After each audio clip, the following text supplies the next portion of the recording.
আপনারা দেখছেন top story.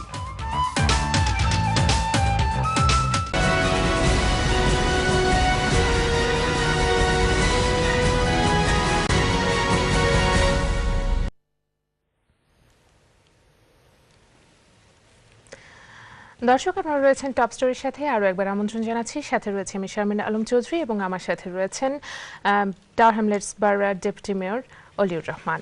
চলুন আমার অতিথির সাথে আরও কিছু কথা বলে নিই। অলিউর ভাই, আমরা কথা বলছিলাম আপনার কিছু ফিউচার প্ল্যান নিয়ে এবং এন্ড অফ দিস ইয়ার আপনার কোন কোন প্রজেক্টগুলো আসলে আপনি ইটস অনগোয়িং এবং আপনাদের আরও কিছু প্ল্যানের কথা আমরা অনুষ্ঠান শুরুর আগে বলছিলাম। আসলে এই বিষয়গুলো আমাদের দর্শকদের উদ্দেশ্যে যদি বলতেন। যেগুলো হচ্ছে মানে অবভিয়াসলি জব ক্রিয়েট করা না, আমরা তো লাস্ট 4 ইয়ার্সে যেগুলো করছি, ধরেন মেয়র লুৎফুর রহমান যেগুলো করছেন যে আমরা অ্যাপ্রেন্টিসশিপ প্রোগ্রাম, গ্রাজুয়েট প্রোগ্রাম, বিভিন্ন পার্টনারশিপ ওয়েতে আমরা যেগুলো ডেলিভারি করছি এগুলো তো অবশ্যই করে যাব। তারপর যে আমরা যে এডুকেশন অ্যাওয়ার্ড সেরেমনি যেটা করি, যে বাচ্চাদের যারা খুব ওয়েল করেন এডুকেশনে তাদেরকে রেকগনাইজ করা, তাদেরকে একটা উৎসাহী দেওয়া, সাপোর্ট দেওয়া, রেজাল্ট যারা ভালো করেন তাদেরকে এনকারেজ করা। আরো যেটা আমরা দিছি ইউনিভার্সিটি গ্রান্ট যেটা দিছি দিস ইয়ার 1500 পাউন্ড করে ওয়ান অফ, এটা আমরা চাচ্ছি যে কন্টিনিউ করব। সো কিছু কিছু প্রজেক্ট যেগুলো আছে যে আমাদের বাজেট যেটা আছে এটার মধ্যে থেকে আমরা বাইর করতে হচ্ছে। So how do you manage all those things? At the same time we have to find 130 million pound saving. So it's difficult, it's not easy, but still it's not impossible. It's not impossible if you work smartly, if we work collectively, if we work যে কমিউনিটির ইন্টারেস্টটা নিয়ে। আর এই জন্যই আমরা এগুলো করতে পারতেছি, যেহেতু আমরা চাই যে আমাদের কমিউনিটিকে আমরা যত ধরনের সাপোর্ট দিতে পারি, সহযোগিতা করতে পারি, আমরা এইটাই চাই। আমাদেরকে তো কমিউনিটি যখন ভোট দিয়ে কাউন্সিলে পাঠাইছেন, মেয়রকে ভোট দিয়ে আবার মেয়র বানাইছেন, এই কারণেই বানাইছেন যে ওরা কিছু না কিছু লাভবান হয়েছেন, দেখতেছেন যে লাস্ট 4 বছরে আমরা কিছু তো করেছি টাওয়ার হ্যামলেটসে। আমাদের অপোনেন্ট যখন বলেন যে আমরা কিছুই করি না, এটা তো সত্যি না। কেন কিছু, আপনি যদি ওশন স্টেটে যান, ওশন স্টেটে যেগুলো বাসাবাড়ি বানানো হয়েছে এগুলো তো লুৎফুর রহমানের আন্ডারেই বানানো হয়েছে, এগুলো তো আর কারো আন্ডারে বানানো হয় নাই। ওশন স্টেটে যখন আপনার অনেক বছর আগে যখন আমি প্রথম কাউন্সিলর হই তখন তো 56 মিলিয়ন পাউন্ড দেওয়া হয়েছিল, তখন তো আমরা পাওয়ারে ছিলাম না।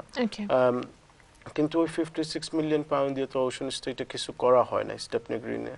এখন তো আলহামদুলিল্লাহ আমরা অনেক কিছু করছি, অনেকগুলো স্টেপস নিয়েছেন, কিন্তু এইগুলো আমরা কন্টিনিউ করতে থাকবো। যেগুলো আমরা কাজগুলো শুরু করেছি, এই কাজগুলো যেগুলো ধরেন যারা এই ডিসেন্ট হোমওয়ার্ক, বাথরুম এবং কিচেন, নতুন বাথরুম এবং নতুন কিচেন যারা কাউন্সিলের বাসায় থাকেন তাদেরকে এটা দেওয়া হচ্ছে।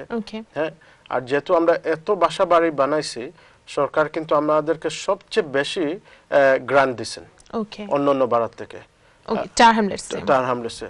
যেহেতু আমরা মানে এই বাসা বাড়ি বানানোর কারণে গ্রান্ট দেওয়া হয়েছে, তো এই গ্রান্টও আমরা ইউজ করব সবকিছু মিলায়া আমাদের কমিউনিটিকে কিভাবে সাপোর্ট করা যায়, কিভাবে সহযোগিতা করা যায়। একটু আপনার কাছে জানতে চাইবো, সেটি হচ্ছে আপনি একটু আগে বলছিলেন আপনারা অনেকগুলো জব ক্রিয়েট করার প্ল্যান আপনাদের রয়েছে end of this year, but আমরা আসলে গত কয়েক সপ্তাহ ধরে আমাদের পেপারগুলোতে এবং বিভিন্ন মিডিয়াগুলোতে দেখতে পাচ্ছি সেন্ট্রাল গভর্নমেন্ট বেসিক্যালি যারা জবলেস যারা রয়েছেন তাদের বেনিফিট কাট করার কথা বলছেন এবং বিভিন্ন দিক থেকে বিভিন্ন সেক্টর থেকে তারা বেনিফিট কাট করছেন। একদিকে সেন্ট্রাল গভর্নমেন্ট বেনিফিট কাট করছেন, আবার অপরদিকে বলছেন আপনারা জব ক্রিয়েট করছেন। এটা কিভাবে সম্ভব? আমি যেটা বলতেছি এটা আমাদের মেয়রের পলিসি যেগুলো, আমাদের ক্যাবিনেটের পলিসি যেগুলো, লোকাল গভর্নমেন্টের, এটা আমি এটা বলতেছি। বা সেন্ট্রালি যেটা হচ্ছে, রিসেশনটা শুরু হয়েছিল ব্যাংকিং এর কারণে, ব্যাংকার্সদের কারণে। ওদেরকে বেইল আউট করতে গিয়ে সরকার বিলিয়নস অফ পাউন্ড দিতে হয়েছে ব্যাংকে বেইল আউট করার জন্য। I personally think we never should have bailed out the bank, but there might be people who may disagree with my view. But এখন যেটা হচ্ছে আপনার বেডরুম ট্যাক্স বলেন, এটা এফেক্ট হচ্ছে, বেনিফিট ক্যাপ যেটা আসছে, আমাদের ফ্যামিলি একটু বড় সাইজের ফ্যামিলি, হ্যাঁ বাচ্চা কাচ্চা একটু বেশি কোনো ফ্যামিলিতে কমিউনিটি অবভিয়াসলি তাদের এফেক্ট হচ্ছে। আর যেহেতু Cllr Hamlets is one of the poorest borough if you compare with other boroughs, one of the poorest borough in the country. Average income of people is 15,000 pound a year, so they depend on state benefit উপরে depend করা হয়। আর যখন আপনি পোরদেরকে পেনালাইজ করেন রিচদেরকে বাঁচানোর জন্য, তখন এই বিভিন্ন ধরনের সমস্যা কমিউনিটিতে আসে, তখনই দেখা যায় যে ক্রাইম রেটটা বেড়ে যায়, অথবা মানুষ এই ড্রাগের উপরে ডিপেন্ডেন্ট হয়ে যায়, অ্যালকোহলের উপরে ডিপেন্ডেন্ট হয়ে যায়। যখন মানুষের বাসার সমস্যা হয়ে যায়, বাসা বাড়ি নিয়ে সমস্যা হয়ে যায়, তখন বেসিক নিডস নিয়ে প্রবলেম হয়, বেসিক নিডসটা নিয়ে সমস্যা হয়ে গেলে মানুষ তো আপনার তখন এফেক্টিভলি চিন্তা করতে পারবে না, তখন অনেক ধরনের সমস্যা আছে। এই জন্যই মাঝে মাঝে যখন আমরা দেখি যে আমাদের ছেলেমেয়েরা ড্রাগ ডিলিং করতেছে অথবা মদ করতেছে, বিভিন্ন কারণ আছে, আমি বলতেছি না দ্যাটস দ্য অনলি রিজন। আর এগুলো আমরা কখনো সাপোর্ট করি না, যে যতই সমস্যা হোক এগুলা কিন্তু কখনো ঠিক জিনিস না, এগুলা করাটাও ঠিক না, কিন্তু মানুষ বিভিন্ন কারণে মানুষ এটা করে। কিন্তু এখন যেটা এড মিলাবেন যেটা অ্যানাউন্স করছেন যে আপনার ওরা যদি পাওয়ারে আসেন তাহলে 22 বছরের নিচে হলে ওদেরকে কোনো ধরনের বেনিফিট দেওয়া হবে না যদি এডুকেশন এই লেভেল স্ট্যান্ডার্ড অথবা ট্রেনিং এ না থাকে। না এখন তো কথা হয়েছে যেটা সেন্ট্রালি, লোকালের কথা বলতেছি না, সেন্ট্রাল গভর্নমেন্টের কথা। সেন্ট্রাল গভর্নমেন্ট তো এক হলো জব ক্রিয়েট করতে হবে, টু ট্রেনিং প্রোভাইড করতে হবে, থার্ডলি আপনার একটা ফ্যামিলির সার্কামস্টান্সেস দেখতে হবে। সব ফ্যামিলি কিন্তু সেম না। সো এখন যদি আপনি বলেন যে এখন একজনের, আমি কিছুদিন আগে যেটা এলবিসিতে শুনেছি যে একটা মেয়ে এখন 20 বছর বয়স হয়ে গেছেন, কিন্তু ওনার মা ছিলেন ক্র্যাক অ্যাডিক্ট। উনি যখন স্কুল থেকে যাইতেন তখন ভয় পাইতেন যে আমি যদি বাসায় যাই আমার মা আমারে পিটাবে না, আমার পার্টনার আমাকে পিটাবে। হ্যাঁ, তো ওই রকম যখন ছেলে মেয়ে এরকম সমস্যায় থাকে, আপনি যদি ওকে বলেন যে তুমি ট্রেনিং এ কেন যাচ্ছ না, হ্যাঁ, without providing the necessary support, then it's difficult. But if the support is there, training is there, job opportunity is there, and people are not taking that up, then yes, that's a different matter. But এগুলো তো আগে দিতে হবে, না দিয়ে যদি পেনালাইজ করেন। এখন যেটা হচ্ছে যে আপনার এই আমরা যেটা দেখতেছি কমিউনিটির যারা আছেন, লো ইনকামে যারা আছেন, তাদেরকেই পেনালাইজ করা হচ্ছে, কিন্তু বড় রিচ যারা আছেন তাদেরকে কিন্তু কোনো রকম বলা হচ্ছে না যে এক্সট্রা কন্ট্রিবিউশন সোসাইটিতে করার জন্য। ব্যাংকার্সদের কারণেই এই সমস্যা হয়েছে, কিন্তু এখন উল্টা আমরা ব্যাংকার্সদেরকে বেইল আউট করতেছি। ওকে, এখানে কি আসলে কাউন্সিল যেগুলো রয়েছে তাদের দিক থেকে বেসিক্যালি আপনারাই লিড দিচ্ছেন, কাউন্সিলের মাধ্যমে আমাদেরকে রিপ্রেজেন্ট করছেন, আপনারা কি কোনো ধরনের প্রস্তাবনা তুলতে পারেন কিনা, প্রপোজাল দিতে পারেন কিনা যে রিচ পিপল যারা রয়েছেন তাদের কন্ট্রিবিউশনটা সোসাইটিতে আরো বেশি করার জন্য? এটা তো আমরা যখন সেন্ট্রাল গভর্নমেন্ট, ট্রেড ইউনিয়ন বলেন, ট্রেড ইউনিয়ন মুভমেন্ট বলেন, অথবা বিভিন্ন লোকাল অথরিটি, এটা তো সবসময় বলে আসছে, কিন্তু কনজারভেটিভ লেড গভর্নমেন্ট তো যেটা করা ওটা করে ইফেক্টিভ কেন হচ্ছে না? এটা এফেক্টিভ হচ্ছে না বিকজ যখন সরকার থাকে তাদের সবাই, যখন সরকার পাওয়ার আসে তারা তো তাদের একটা এজেন্ডা নিয়ে আসে। Our conservative government has always been for the rich. If you look at their, when David Cameron says we are in it all together, we are not in it all together. His cabinet ministers and the Secretary of States, they are all millionaires, if not billionaires. So it's very difficult for them to understand how Mr. Mia living in Cllr Hamlets is going through, when they will probably living in an 8-bedroom apartment somewhere, their children is getting everything that they need.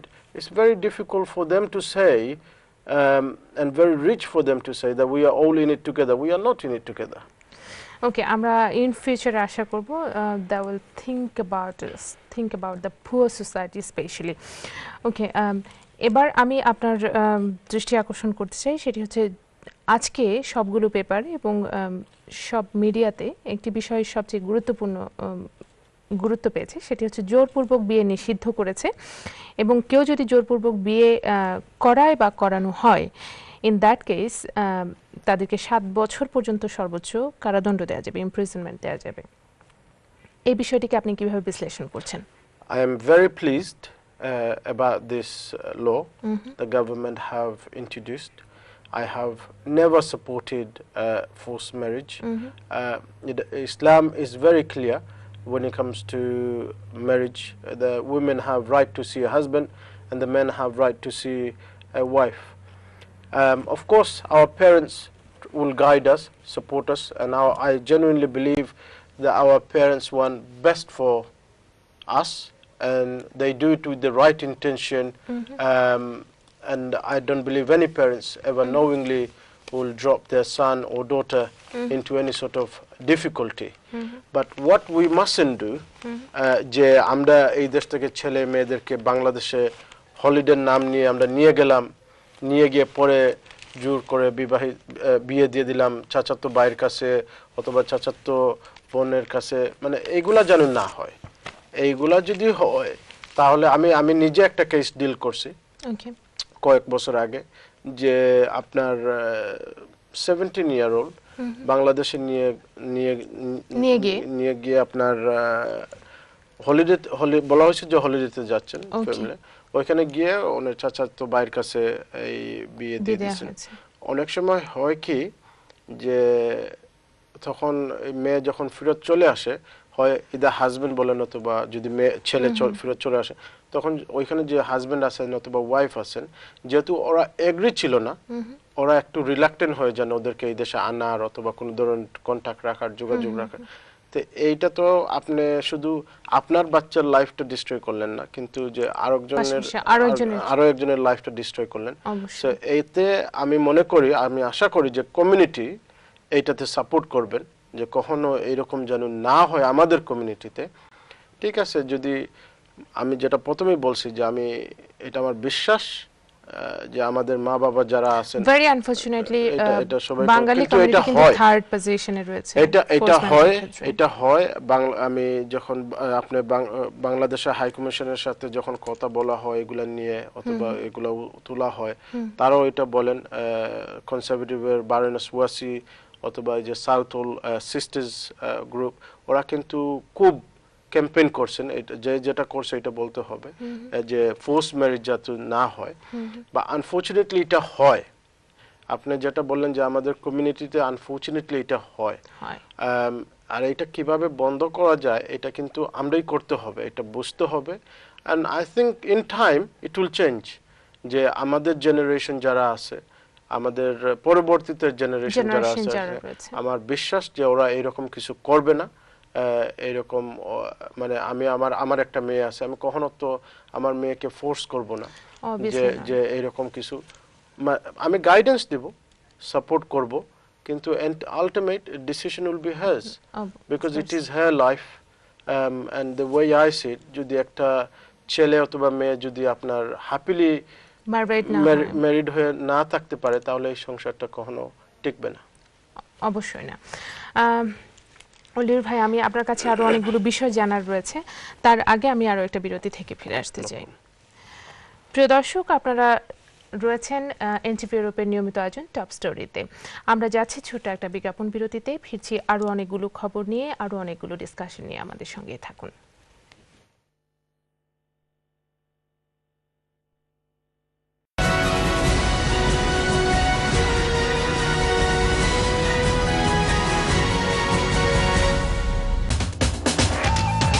আপনারা দেখছেন top story.